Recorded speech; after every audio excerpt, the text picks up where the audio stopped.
Hello and welcome to my channel. तो चलिए शुरू करते हैं सीसैट 2021 का मैथ सीरीज।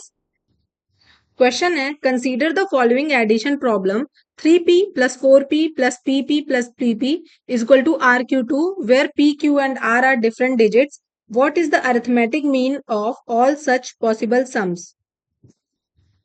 क्वेश्चन क्या कह रहा है, एक एडिशन प्रॉब्लम दी हुई है, left side is equal to right side है, where p q r different digit हैं, सेम नहीं होने चाहिए, डिफरेंट होने चाहिए।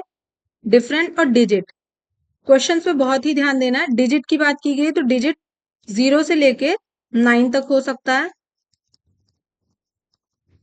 और मीन निकालना है सम का। और सम में क्या कहा है, ऑल सच पॉसिबल, अगर इस सम के कितने भी पॉसिबल वैल्यू बने उन सारे पॉसिबल वैल्यू का मीन निकालना है।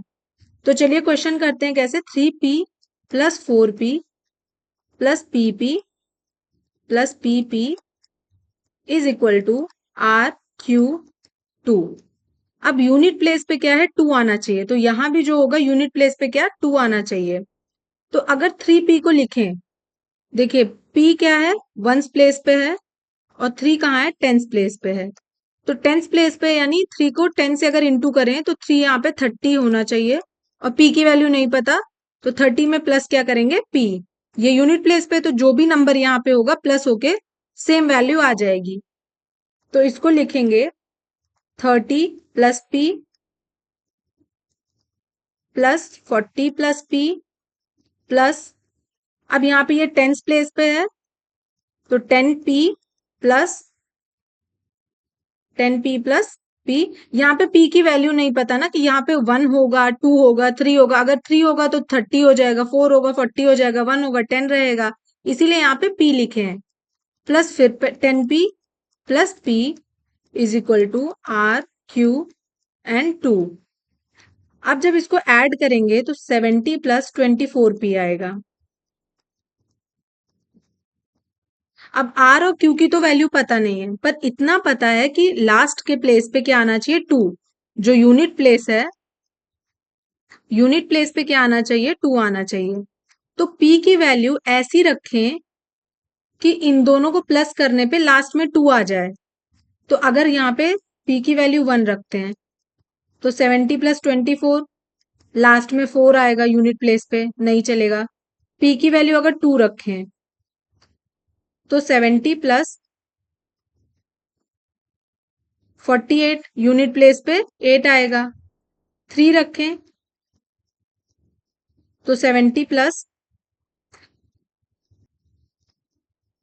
अब यहाँ पे कुछ बात बनेगी क्योंकि 70 और ये लास्ट में 2 है, 70 प्लस अगर 72 करेंगे तो आएगा 142। आर यहाँ पे 1 हो सकता है, क्यू 4 हो सकता है, और 2 यूनिट प्लेस पे आ गया। तो एक तो ये होगा, एक तो ये निकल के आ गया।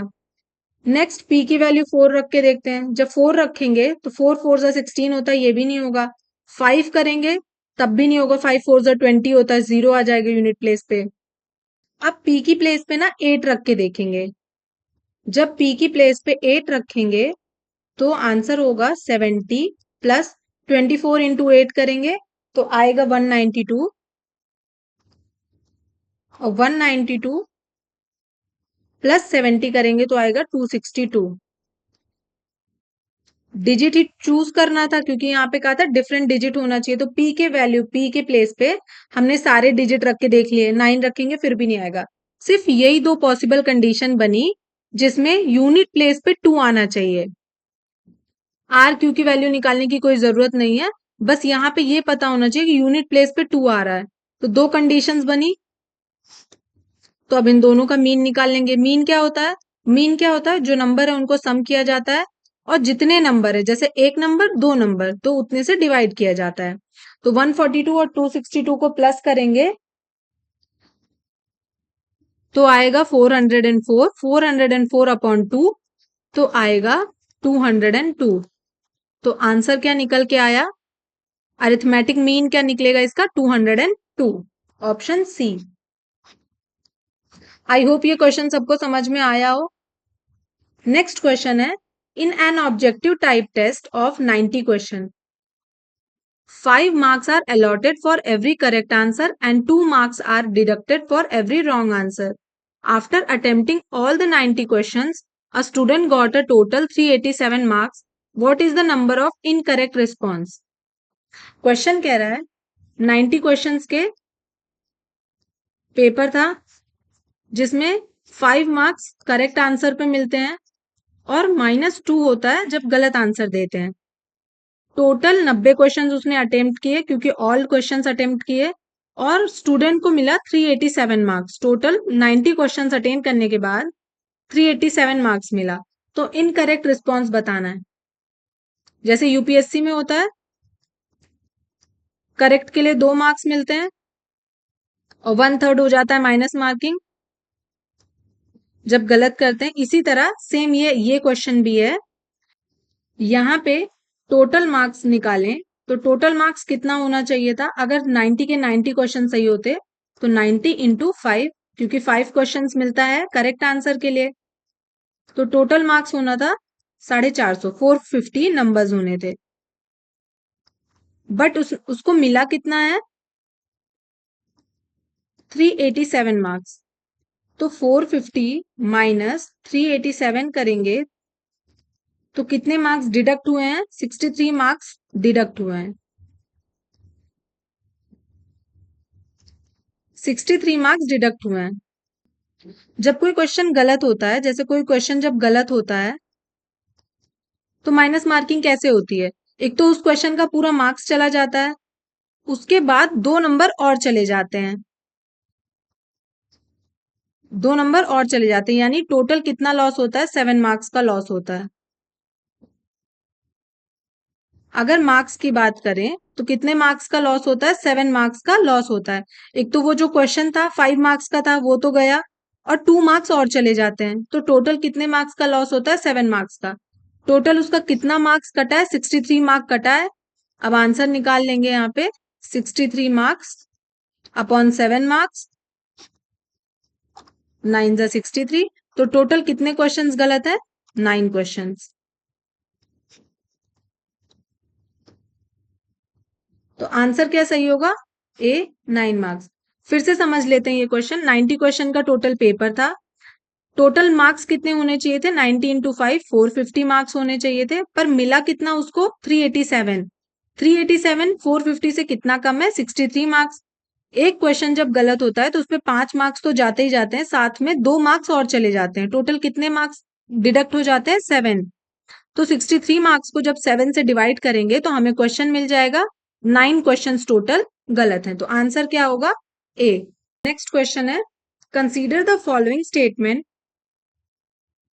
पहला क्या दिया है? The sum of 5 consecutive integers can be 100। The product of 3 consecutive natural number can be equal to their sum. Question क्या कह रहा है? 2 स्टेटमेंट दिए हुए हैं और स्टेटमेंट से पता करना है कि एबो के स्टेटमेंट में कौन सा करेक्ट है। पहला स्टेटमेंट क्या कह रहा है? The sum of 5 consecutive. Consecutive का मतलब लगातार। तो एक की वैल्यू ले लेते हैं x plus 1, x+2, x+3 and x+4 is equal to 100। तो प्लस करके देख लेते हैं। 5x plus 10 is equal to 100। 5x is equal to 100 minus 10, x is equal to 90/5, 18। तो x की वैल्यू क्या आ गई यहाँ पे? 18। तो जब x की वैल्यू पता चल गई तो बाकी पांचों भी पता चल जाएंगी, विच इज 18, 19, 20, 21 एंड 22। जब इन 5 नंबर को प्लस करेंगे तो इनकी वैल्यू क्या आएगी? 100। तो हमें फर्स्ट वाला ऑप्शन तो सही निकल गया। फर्स्ट स्टेटमेंट तो करेक्ट है। द सम ऑफ 5 कॉन्जिक्यूटिव, ये 5 लगातार नंबर है और इनका जो सम होगा वो 100 के बराबर भी है, तो ये करेक्ट हो गया फर्स्ट स्टेटमेंट। सेकंड है, the product of 3 consecutive natural number की बात की है। नेचुरल नंबर का मतलब होता है 1 to 9 can be equal to their sum. तो क्या ऐसा कोई कंडीशन है पॉसिबल? एक कंडीशन ऐसे बन रही है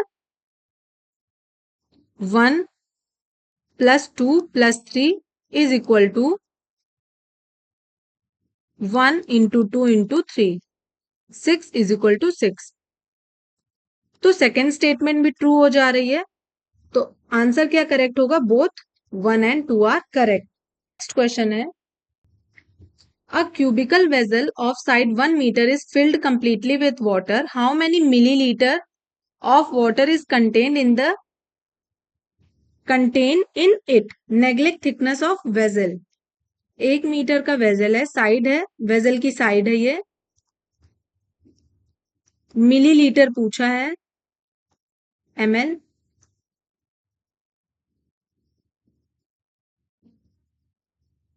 और क्यूबिकल वेजल है, तो क्यूबिकल वेजल का वॉल्यूम क्या होता है? क्यूब का वॉल्यूम ऑफ क्यूब है L × B × H, LBH। तो 1 मीटर की साइड है, मतलब 1 × 1 × 1 which is 1 metre cube, and 1 metre is equal to 100 millilitre. तो ये क्यूब है, तो मतलब 100 × 100 × 100 which means 1 metre cube is equal to इतना मिलीलीटर। तो क्या होगा? ऑप्शन डी करेक्ट होगा। इसमें कुछ करना नहीं था, बस 1 मीटर को मिलीलीटर में चेंज करना था, बट वेजल को कंप्लीटली फिल किया गया वाटर से। और वाटर वेजल का क्या निकाला जाता है? जब वाटर कंप्लीटली फुल होता है तो वॉल्यूम निकाली जाती है कि कितने दूर में वो घेरा है पानी, तो वॉल्यूम निकाला जाता है। तो वॉल्यूम होता है LBH। तो LBH निकालेंगे तो 1 मीटर क्यूब आएगा। 1 मीटर क्यूब मीन्स ml को भी क्यूब में करना पड़ेगा, तो इतना ml। नेक्स्ट है, Joseph visit the club on every 5th day, Harsh visit on every 24th day, while Sumit visit on every 9th day.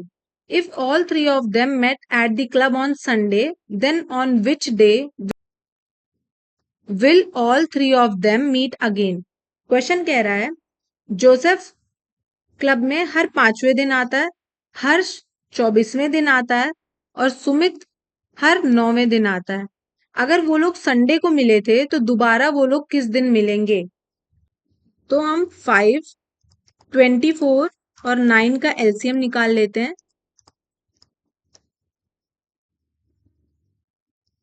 LCM आएगा 360।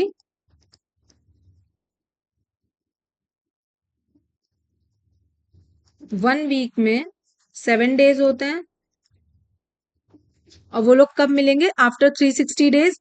तो 360 डेज अपॉन 7 डेज, तो डे निकल के आएगा। 7 डे होता है 1 वीक में, संडे को वो लोग मिले थे। यहां पे रिमाइंडर बचा 3। 3 means Sunday plus 3 days extra. Reminder का मतलब कैलेंडर में यही होता है कि जिस दिन का डे हो उससे जितना आगे रिमाइंडर बचा हो उतना डे प्लस कर दिया जाता है। तो which means Monday, Tuesday and Wednesday. वो सारे के सारे अब कब मिलेंगे? वेंसडे के दिन। तो ऑप्शन बी करेक्ट होगा, वेंसडे। नेक्स्ट है, the difference between a 2-digit number and the number obtain by interchanging the position of the digit is 54। Consider the following statement. The sum of 2-digit number of the number can be determined only if the product of 2 digit is known. The difference between the 2-digit number can be determined. Question क्या कह रहा है, ध्यान से समझते हैं। Difference बताया गया है कि 2 डिजिट के नंबर में और उसको इंटरचेंज करके जो नंबर मिला है उन दोनों को जब माइनस करते हैं तो 54 मिलता है, विच मीन्स एक नंबर मानते हैं 10x प्लस वाई और दूसरा मान लेते हैं, इसी को इंटरचेंज करेंगे तो 10y प्लस एक्स। इन दोनों का डिफरेंस कितना मिला है? क्वेश्चन क्या कह रहा है? क्वेश्चन यही कह रहा है कि इन दोनों का डिफरेंस 54 है। अब इससे क्या स्टेटमेंट निकल के आएगा कि sum of two digit number can be determined. क्या इससे सम पता चल जाएगा? Only if the product of two digit is known. अगर दोनों डिजिट का प्रोडक्ट पता हो तो क्या सम पता चल जाएगा? तो अगर जब इसको सॉल्व करेंगे आएगा 10x minus X minus 10y plus Y 54, 9x minus 9y 54, x minus y is equal to 54 upon 9। तो x minus Y is equal to 6। ये तो पता चल गया इसका डिफरेंस। तो the difference between two digit of the number can be determined. Difference पता चल गया, डिफरेंस तो निकाल सकते हैं, बट क्या इन दोनों का सम निकाल पाएंगे अगर प्रोडक्ट सिर्फ पता हो तो? नहीं निकाल सकते, क्योंकि x माइनस वाई का डिफरेंस सिर्फ पता है। अगर x और y की वैल्यू देखें तो x और y की वैल्यू 1771 हो सकती है, क्योंकि माइनस ही 1 माइनस 7 भी 6 आएगा, 7 माइनस 1 भी 6 आएगा, 8228 हो सकती है। डिफरेंस तो पता ही है, डिफरेंस 6 होना चाहिए। 3993। तो क्या इससे सम निकल के आ जाएगा? कि क्या सम निकल के आ रहा है? सम भी नहीं पता चलेगा और प्रोडक्ट भी नहीं पता चलेगा, क्योंकि दोनों नंबर, क्योंकि इतने सारे पॉसिबल्स मिल रहे हैं, इतने सारे पॉसिबल नंबर्स मिल रहे हैं, तो इसका फर्स्ट ऑप्शन तो नहीं निकल के आएगा, सेकेंड ही सिर्फ पता चलेगा डिफरेंस। आंसर कौन सा करेक्ट होगा? Option B, only 2। Next question है, if the price of an article is decreased by 20% and then the new price is increased by 25%, then what is the net change in the price. कोई article है, वो 20% पहले decrease होता है, फिर उसका new price 25% increase होता है, तो प्राइस में कितना चेंज होगा वो बताना है। इसको करने के ना दो मेथड है। मेथड वन, जो प्राइमरी तरीका है कि लेट्स एज्यूम करते हैं कि प्राइस, इनिशियल प्राइस रही होगी, इनिशियल कॉस्ट रही होगी 100 रुपीज, तो 100%। पहले क्या हुआ? 20% डिक्रीज हुआ, तो 100% से 20% डिक्रीज हुआ, विच मीन्स 80 रुपीज बचा। अब नेक्स्ट क्या कहता है कि जो नया प्राइस है वो 25% इंक्रीज हुआ, तो अब नए प्राइस में 80 का 25% इंक्रीज करना है। यहाँ पे 20 करके माइनस कर लीजिए या तो इसको 80 कर लीजिए। 80 का जब 125% करेंगे ये आएगा 100 रुपीज। तो न्यू प्राइस क्या है? 100 रुपीज, और इनिशियल प्राइस भी क्या थी? 100 रुपीज। तो आंसर हो जाएगा 0% का चेंज आया, कोई चेंज नहीं। पहले भी कितना था? 100 रुपीज था, पहले 20 रुपए, 20% कम हुआ यानी 20 रुपए कम हुआ, 80 रुपीज हुआ, फिर 25% इंक्रीज हुआ, तो 80 का 25% इंक्रीज हुआ यानी फिर 100% हो गया, 100 रुपीज हो गया, तो कोई चेंज नहीं है। सेकेंड मेथड है, यहाँ पे करते हैं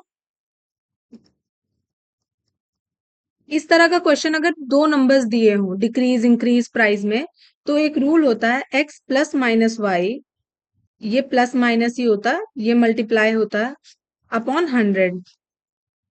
तो x के प्लेस पे क्या है? 20% डिक्रीज हुआ तो -20, y क्या है? 25% इंक्रीज हुआ तो +25। अब इन दोनों का मल्टीप्लाई होगा तो माइनस प्लस का जब मल्टीप्लाई होता है तो माइनस आता है। 25 इंटू 20 करेंगे तो आएगा 500 अपॉन 100, 0 0 कैंसिल आउट, तो यहां बन गया -20 5 प्लस 25 दोनों कैंसिल आउट आ जाएगा, हो जाएगा 0%। तो इससे भी आंसर क्या आया, मेथड 2 से भी 0% चेंज। तो ये भी एक फॉर्मूला याद रखेंगे।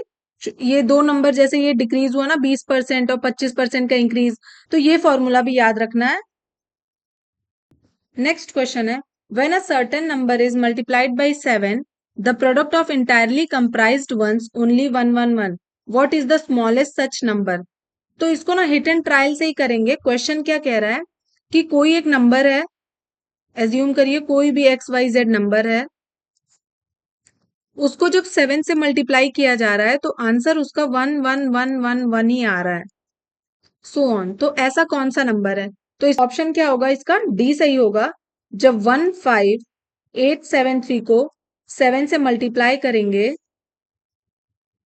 तो इसका आंसर 111 आएगा। तो ऑप्शन क्या सही होगा, D.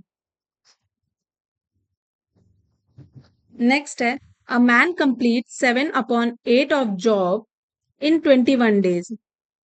How many more days will it take him to finish the job if quantum of work is further increased by 50%? Question समझते हैं क्या कह रहा है क्वेश्चन, कि एक आदमी है, उसने 7/8 वर्क 21 डेज में कर लिया है। टोटल वर्क कितना है, 8 यूनिट। 8 यूनिट टोटल वर्क है, क्योंकि 8 में से 7 यूनिट का काम उसने 21 डेज में कंप्लीट कर लिया है। तो यहाँ पे टोटल वर्क लिख लेंगे 8 यूनिट, जिसमें से 7 यूनिट वर्क डन है, कंप्लीट है। 7 यूनिट कितने दिन में करता है, 7 यूनिट करता है 21 डेज में, तो 1 यूनिट करेगा 21/7 विच मीन्स 3 डेज में। नेक्स्ट क्वेश्चन में क्या है, if quantum of work is further increase by 50%। Total work कितना था, 8 यूनिट। अब कह रहा है अगर 8 यूनिट का 50% काम बढ़ा दिया जाए तो, विच मीन्स 8 + 4, अब टोटल काम कितना हो गया, 12 यूनिट।